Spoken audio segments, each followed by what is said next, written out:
Holy shit! Welcome to Punching Beta's first look at some dead citizens. Godus, 22 cans, God game. I'm Wade Smith, co-founder of Punching Beta, and a quick reminder, always make sure that your sound devices are correct, because I recorded this whole first look without my voice.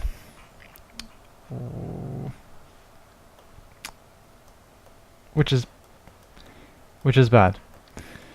So, Peter Molyneux, creator of Black and White, Fable, Populous, those things, not individually, he didn't do it by himself, obviously, is now with his indie company, I guess you could call it, 22 cans, and they've created this. This is obviously still the early access beta, and I've been playing for a little bit, just to have a first look and see what it's about. So, a quick overview, I'm saying all this again, a quick overview of what's happening on screen. These bubbles, that is faith. That's generated when people believe in me as their god. See that heartbeat sound? That means that my influence is about to expand. These flags, they mean that these houses are full, so if I release these very subservient people from the house, they will construct their own houses. Oh my god! I'm repeating everything. So far, it's actually kind of a nice experience. I would probably liken it to a slightly more cartoonish Black and White 2, which is not a bad thing. By saying it's cartoonish or cartoony, it's not a slight against the game. It's a lot of fun. I've only put half an hour to an hour, but so far I'm really enjoying it. I can imagine myself putting in quite a lot of hours into this. Similar to the Civilization franchise, you progress your empire, your civilization, through various eras. Let's take a look if I can show you just about that now. Quite charmingly, you can name your own people. I've named them pugs, but that doesn't really make grammatical sense in this sentence where they're called the pugs people. I don't know if that just means they like pugs. Anyway, so to go back here, here's the index of the book of ages, which is interesting to see that each age has its subset of periods. Your establishment period, growth period, expansion and conquest periods, and this goes on for quite a number of ages until the space age, which is interesting. Makes me wonder if they have space as an explorable environment. I doubt it, but that would be pretty cool. Then again, why would they say the space age without having space as a thing?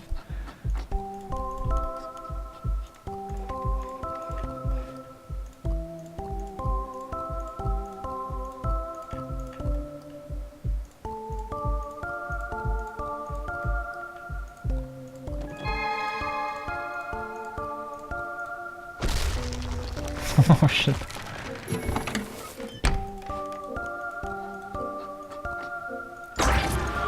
So these are god cards, and these help you expand your empire in various ways. Interesting art style, very simplistic, pastel-y kind of drawing, with a lot of squares. Everything's very oblong and squarey and stuff. So this is land expansion. It's cool. My area of influence now increased. Before, the grey area, I'm sure you saw, extended beyond this point, and now it extends beyond that point. So I think you might have seen these floating papers. You can take away the land here and open that up, and you get resource cards. Now these add to god cards, I think. Let's see.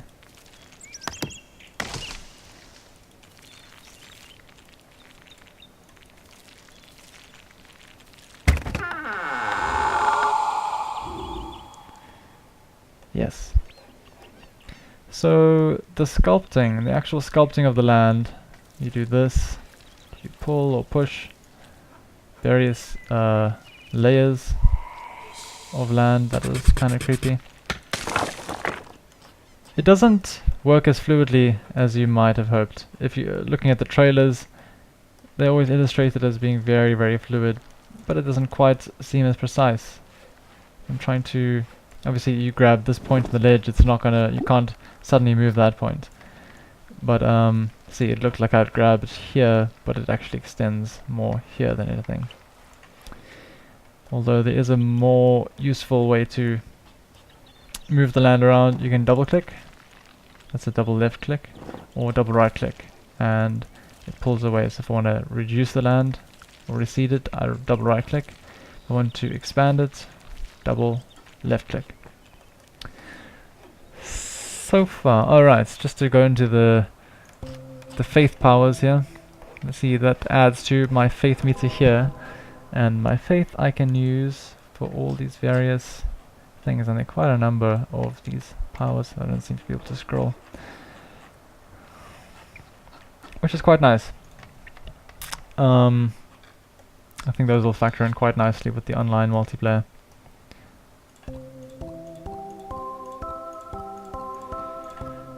I'm really sorry if I leave out a lot. I did say a lot more in the original recording of this, but it feels like I've said a lot more than I have, obviously, because the re-recording does mess with my brain a little bit. So if you're watching this and you do want me to go a little bit more in depth about something, just tell us in the comments, whether you're on the website or the YouTube channel, and we'll get to it as soon as we can, probably within a day or even hours if we're lucky. It's enjoyable so far. Peter Molyneux did say in some interviews that it's a procedurally generated world, although it does feel designed sometimes. We started off with a little hovel here. I think this actually might be the original, or that one. I think it's this one. And 2 followers. From then we've expanded, as you can see, and moved on until we got about here. Now this wasn't something we constructed, and I keep saying we, but actually I'm just alone in my room. This was here passively, and I got some followers to come here, and they sort of rebuilt it. It seemed broken civilization preceding us, which is quite cool. And that seems a bit designed. We begin here, there's a strip of land, and it's all flat and basic, and you find this, and there's some trees. And you keep going, this land wasn't here before. I crafted this land, and here you sort of get to the mainland, it seems. And there's this, which also seems like a design choice. You're following in a linear way, and you're finding this, and you keep going, and you find more of these things in the mainland. I think that might just be procedural design. They sort of have code that develops an island of random design, one of these a little bit further from the island, and it eventually joins here. And quite interestingly, there are a couple of these old ruins that you can find. There's another one of those things, and I'm pretty sure they give you things. When I found that first one, I got what was called a wooden idol. This is what I saw earlier, which is quite cool. There's a shipwreck. It seems like an ark of some sort, and a big turtle. Now, if the legend of Noah's Ark is true, Noah did not take into account giant turtles. There's also some Stonehenge-y things. It's pretty cool. I don't know what will happen when I find these. Maybe nothing. Maybe something. We'll have to find out. Although it will take me a number of hours to get from here to there. As said in some interviews, the world is quite big. And then we suddenly come to the end of it. It's procedurally generated. I might have said that in this video or the previous one I recorded. And Peter Molyneux says it is the size of Jupiter, or something equally ridiculous. Right now, this is in beta, so there are the edges. Oh. What's happened?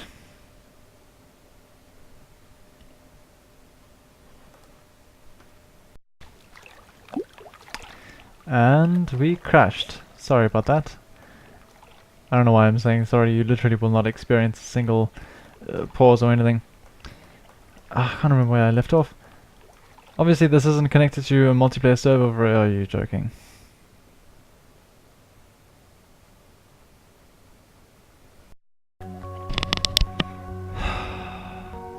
Hello once again everyone. It's 2 hours since I was last recording, because the game crashed permanently.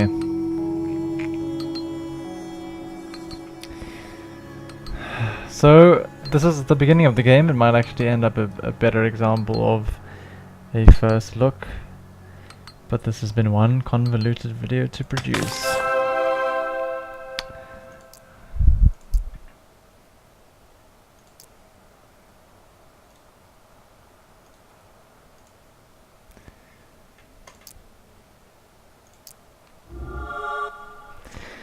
So here I have a faith card.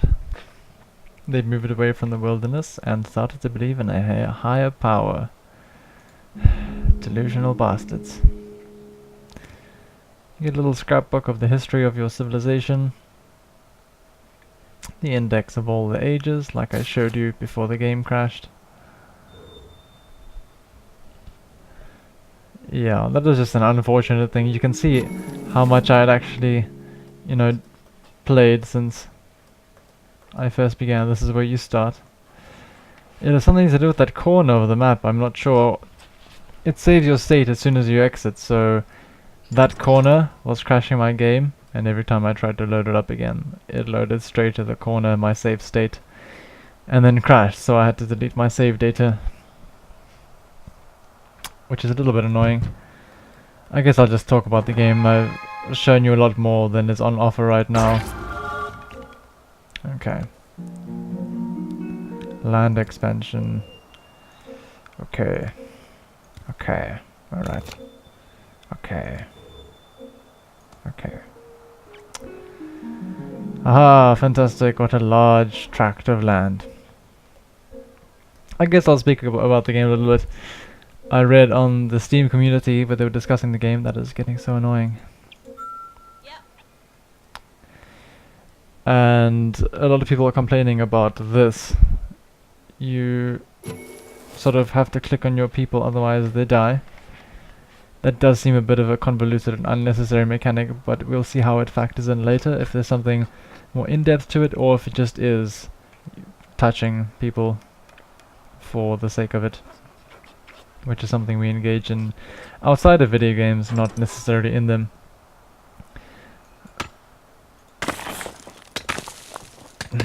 Destroy some rocks because it makes people believe in God. Anyway. And people are also complaining about the collection of faith bubbles and the intensity of clicking that happens in this game. I have to sort of disagree with that. I don't take that as a negative. I kind of enjoy it. Right now, most games are fairly similar, genre-wise. Since this is a return to the God game genre, it has to re-establish the standard in this genre. Action games, you'll find certain tropes of game mechanics. They operate all very similarly if you play Uncharted or Tomb Raider, Darksiders or God of War. They all have very similar elements, and they all feel basically like the same game. I know that they aren't very much so. They're all different in vast ways in terms of gameplay. They're all quite identical. Granted, they're in the same genre, but you would imagine that there are some differences, some substantial differences, which there aren't. But Godus is quite a big departure from most game tropes. It sort of feels like a big touchscreen game, which is not a slight on the game at all, on the game design. I'm not saying it feels shallow. Boop. It just feels like it's built to be compatible with touchscreen, much in the way most PC games are built to be compatible with consoles because of, you know, cross-platform porting, which is fine. It just alters the way in which the games are created, not the depth at which you experience them.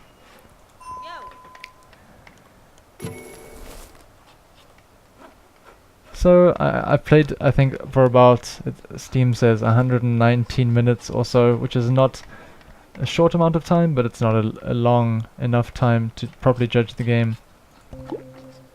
The thing is, though, I'm enjoying it, and for such a short time, for such a big genre as a god, I'm going to one of the corners again. That's dangerous. For such a big genre as a god game, I'm excited. I mean, I haven't progressed past the very first, what is it? The first period of the first age. There are 12 ages, each with, I'm guessing, 4 stages or periods. That's quite a lot of game time. What does irk me though, or concern me, is I think that's gone. There was the feature you saw earlier, the shop that tells you there is no shop. The existentialist example of whatever it was that wasn't. It seemed to have a little gem symbol, and judging by the conversations in the Steam community, it will be a sort of microtransaction shop where you can buy powers and things to expand your empire and your civilization. Which I'm not so fond of. I may have found the design choices, the very click-intensive design choices, defensible. I find microtransactions defensible to an extent, because this will be on other touchscreen devices.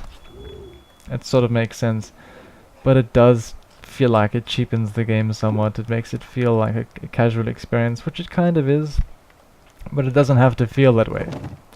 And the inclusion of microtransactions does it no favors. I think it would feel much richer if it was just this empire building experience, nicely synchronized online with other people building their empires, and not a little button where you can pay to win. I don't like that. I mean, this is just the beta, and you pay about $20 to get in. That's already quite a big amount for the beta alone. If you're going to be purchasing the full game, it's not like a portable game on your phone where you pay $1 maximum 5 or something, and then on top of that you have microtransactions. This is a full release game on Steam, and they want you to pay microtransactions on top of that. What? Whatever. What is quite nice is that if they get stuck in the sand, they sort of just climb out. See, that's what I meant earlier. Oh, Jesus. That's what I meant earlier. The sculpting isn't as fluid as you would hope. Let's see, I already find myself enjoying the game with all the complaints and frustrations at not being able to play because it crashed. I immediately get back to sculpting it, even though I criticize the sculpting, and it's, I don't know, it's fun. It's almost like, I know I called it, or likened it to a casual experience, but it's sort of, if this makes sense, hardcore casual. It's a casual experience which has surprising depth. There's a lot to explore, a lot to develop, a lot of game content, and with the online features and whatnot, all of the ages to progress through, the buildings will change, the things you can do as a god can do. Oh, this button's going crazy.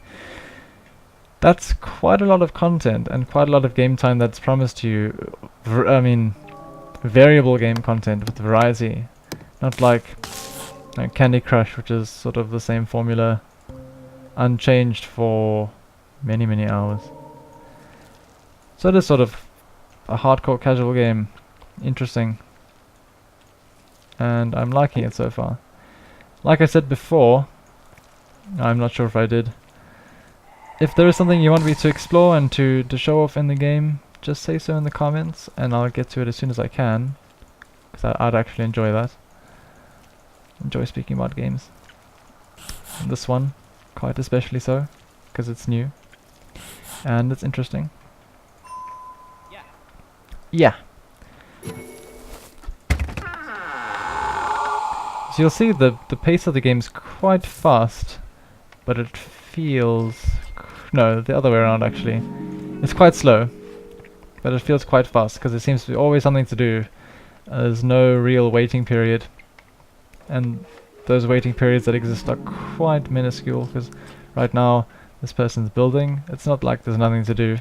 I have these little things to click on, which is not a super engaging experience, but that's what makes it sort of hardcore casual. You do these small actions that sort of contribute to a larger motion.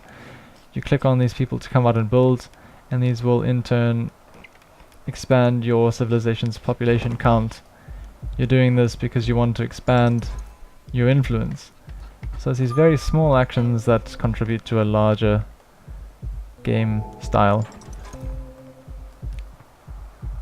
Again, not like sort of Candy Crush or Temple Run where you're just swiping and tapping and you're not really progressing anywhere. There we go. I have more game area to play in.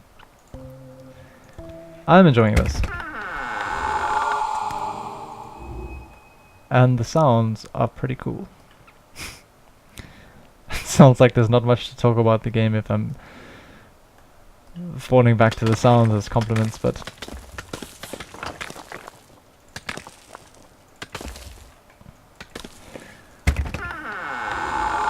ooh, didn't see that there.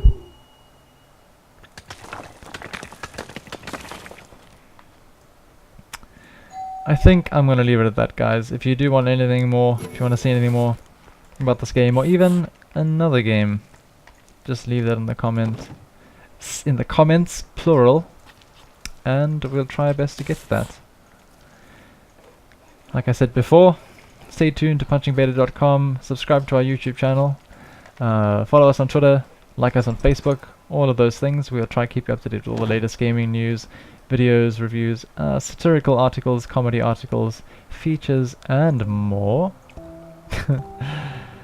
I'm Wade Smith from Punching Beta, and I'll see you next time.